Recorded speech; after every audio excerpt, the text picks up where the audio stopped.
Hallelujah, praise the Lord. இந்த காலை வேளையில் உங்கள் யாவரும் இயேசு கிறிஸ்து நாமத்தில் வாழ்த்துகிறேன். பிரியமானவர்களே, சிலுவை பாடுகளின் தியான நாட்களிலே நாம் இருக்கிறோம். ஒவ்வொரு வெள்ளிக்கிழமையும் ஆண்டவராகிய இயேசு கிறிஸ்து சிலுவையில் பட்ட பாடுகளை தியானித்து அதனுடைய ஆசீர்வாதங்களை நாம் பெற்றுக்கொள்ளுகிற ஒரு கிருபை தேவன் வைத்திருக்கிறார். இந்த நாளிலும் கூட கல்வாரி சிலுவையினுடைய பாடுகளினாலே தேவன் நமக்கு கொடுக்கிற ஆசீர்வாதங்களுக்கு நாம் என்ன செய்ய வேண்டும் என்று சொல்லி பார்க்க போகிறோம். உங்களுக்காக அந்த ஆசீர்வாதம் மன்னா தேவனுடைய வார்த்தை மூலமாக உங்களை சந்திப்பதில் மகிழ்ச்சி அடைகிறேன்.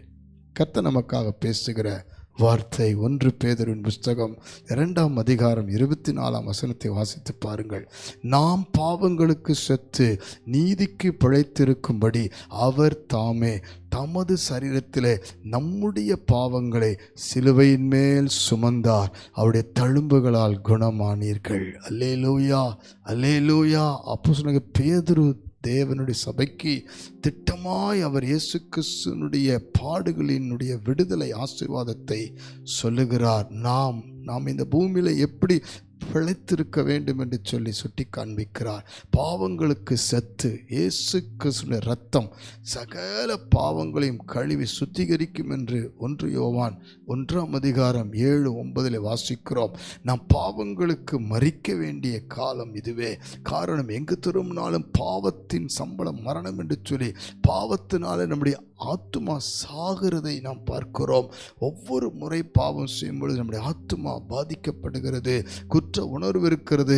ஆனால் ஆண்டவராகிய இயேசு கிறிஸ்துவின் இரத்தம் சகல பாவங்களை கழுவி சுத்திகரிக்கிறது. பிரியமானவர்களே, நாம் பாவங்களுக்கு சாவதென்றால் நாம் பாவ அறிக்கிட்டு மனம் திரும்பி ரட்சிக்கப்படுவது. ஹல்லேலூயா. இயேசு ஒருவரே பாவத்திலிருந்து நம்மை விடுவித்து வாழ வைக்க முடியும். இயேசு ஒருவரே நம்முடைய குற்ற மனசாட்சியிலிருந்து நம்மை விடுவித்து வாழ வைக்க முடியும். இயேசு ஒருவரே நம்முடைய பாவங்களுக்கு பரிகாரியாய் சிலுவையிலே அவர் தன்னையே கையெழுத்ததினால் அவருடைய இரத்தம் நம்மை பரிசுத்தமாக்கி நாம் நீதி என்கிற புதிய வாழ்க்கைக்கு, நீதியான ஆண்டவராக இயேசு கிறிஸ்துவை பின்பற்றுகிற வாழ்க்கைக்கு பிழைக்கும்படி செய்வார். அல்லேலூயா. அது மாத்திரமல்ல, அவருடைய சரீரத்திலே நம்முடைய பாவங்களை சிலுவையிலே சுமந்தார். நாம் இன்றைக்கு நம்முடைய பாவங்களை அறிக்கையிட்டு ஒப்பு கொடுக்கும் பொழுது ஏற்கனவே சிலுவையிலே பாவங்களை சுமந்ததினாலே நாம் விடுதலை ஆகிறோம். கவலைப்படாதீர்கள், விசுவாசத்தோடு நீங்கள் ஆண்டவருக்கு அர்ப்பணிங்கள். அது மாத்திரமல்ல, அவருடைய தழும்புகளில் நமக்கு ஒரு சுகமளிக்கிற வல்லமை வெளிப்படுகிறது. ஆண்டவராகிய இயேசு கிறிஸ்துவினுடைய கரங்களிலே கால்களிலே ஆணிகள் கடாவப்பட்டது. சரீரம் முழுக்க அவர் வாரினால் அடிக்கப்பட்டு 140 கசையடிகளாலே சரீரமெல்லாம் கிழிக்கப்பட்டு அவருடைய சரீரத்திலே காயங்கள் ஏற்பட்டது. அந்த காயங்களை பார்த்து நம்முடைய வியாதியினுடைய போராட்டங்களை நாம் ஆண்டவர் கரத்தில் ஒப்பு கொடுக்கும் பொழுது நாம் சுகமாகிறோம். அல்லேலூயா.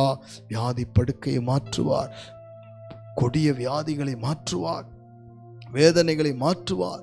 இந்த வியாதி ஏன் இன்னும் என்னை வாட்டுகிறது என்று சொல்லி கலங்காமல், ஐயோ இந்த வியாதி படுக்கையிலிருந்து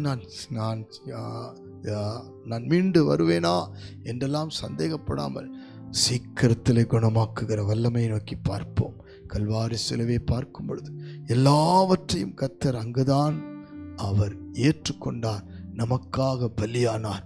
அவரை நோக்கி பார்க்கும் பொழுது நம்முடைய வாழ்க்கையில பரிபூர்ண விடுதலை கொடுப்பார். சோர்ந்து போகாதிருங்கள். இன்றைக்கு உங்கள் வாழ்க்கையில் என்ன பாவம், என்ன வியாதி, என்ன பலவீனம், என்ன துக்கம், என்ன வேதனை, எல்லாவற்றையும் இப்பொழுது ஆண்டவர் கரத்தில் ஒப்புக்கொடுங்கள். இப்பொழுது நாம் ஜெபிக்க போகிறோம். உங்கள் வியாதி படுக்கை மாறும், உங்களுடைய பாவ வாழ்க்கை மாறும். இயேசு கிறிஸ்துவுக்காக நீங்கள் புது ஜீவன் பெற்று வாழ முடியும். அன்பின் பரலோக பிதாவே, இந்த கால வேளையில உம்முடைய சிலுவை பாடுகளை தியானிக்க செய்தீரப்பா. நீர் எங்களுக்காக சிலுவையில் ரத்தம் சிந்தி மரித்து 3ஆம் நாள் உயிர்த்தெழுந்து இன்றைக்கும் ஜீவிக்கிறீர் என்று விசுவாசித்து ஜெபிக்கிறோம். இந்த காலை வேளையில பாவ பாரத்தோடு குற்ற மனசாலோடு வியாதி படுக்கையோடு யார் இருந்தாலும் இப்பொழுது தொடுவீராக. என்னுடைய வாழ்க்கையில், என்னுடைய குடும்பத்தில், என்னுடைய தனிப்பட்ட வாழ்க்கையில், வாலிப பிள்ளைகள் வாழ்க்கையில் ஏதோ ஒரு பாவத்தினால் கட்டப்பட்டு ஆண்டவரே பாவத்துக்கு ஆண்டவரே இவர்கள் எல்லாவற்றிலும் தங்களை விட்டு கொடுத்து இழந்த வாழ்க்கை, சந்தோஷம், மகிழ்ச்சி, சமாதானம், அன்பெல்லாம் இழந்து போன வாழ்க்கையில் இருந்தால் இப்பொழுது பாவத்துக்கு மறிக்கத்தக்கதாக ஒரு ஆண்டவரே ஒப்பு கொடுத்தல், பாவத்தை அறிக்கிட்டு மனம் திரும்புதல் வரட்டும் என்று ஜெபிக்கிறேன். இயேசு கிறிஸ்துவின் இரத்தம் ஒவ்வொருவர் மேலும் இப்பொழுது இறங்கி கழுவி பரிசுத்தப்படுத்தட்டும். இனி பாவம் செய்யாதே என்று சொன்ன வார்த்தையின்படி இனி ஆண்டவரே பாவத்துக்கு விலகி ஓட கிருபை செய்யும். அதே போல வியாதி, கஷ்டம், வேதனை, துக்கம், கண்ணீர் எதுவாக இருந்தாலும், காயங்கள் எதுவாக இருந்தாலும் இயேசு கிறிஸ்துவின் தழும்புள்ள கரம் இப்பொழுது தொடுவதாக, சுகமாக்குவதாக. எவ்வளவு கொடூர வியாதியாக இருந்தால் நீர் சுமந்தீரப்பா. இப்பொழுது வியாதி படுக்கையில் கட்டப்பட்டிருக்கிறவர்கள் விடுவிக்கப்படட்டும். நீ எழுந்து நடக்க முடியாதவர்கள், வேலை செய்ய முடியாதவர்கள், கை கால்களிலே பாதிக்கப்பட்டிருக்கிறவர்கள், உச்சம் தளர்ந்து உள்ளங்கால் வரை எல்லா வியாதி பலவீன படுக்கை விடுதலையாகட்டும். எழுந்து நடக்கட்டும். சீக்கிரத்தில் அற்புதம் பெற்றுக்கொள்ளட்டும். சாட்சியா நிறுத்தும். உடைய தழும்புகளால் குணமாகிறோம் என்ற வார்த்தையை தொடர்ந்து விசுவாசத்தில் சொல்லி விடுதலை பெற்றுக்கொள்ளட்டும். இயேசுவின் மூலம் தாழ்மையோடு ஜெபித்து அர்ப்பணிக்கிறோம். ஜீவனுள்ள நல்ல பிதாவே. ஆமென், ஆமென், ஆமென். God bless you. ஒவ்வொரு நாளும் கர்த்தர் நம்மை சுகமாக்குவார், சாட்சியாக வைப்பார்.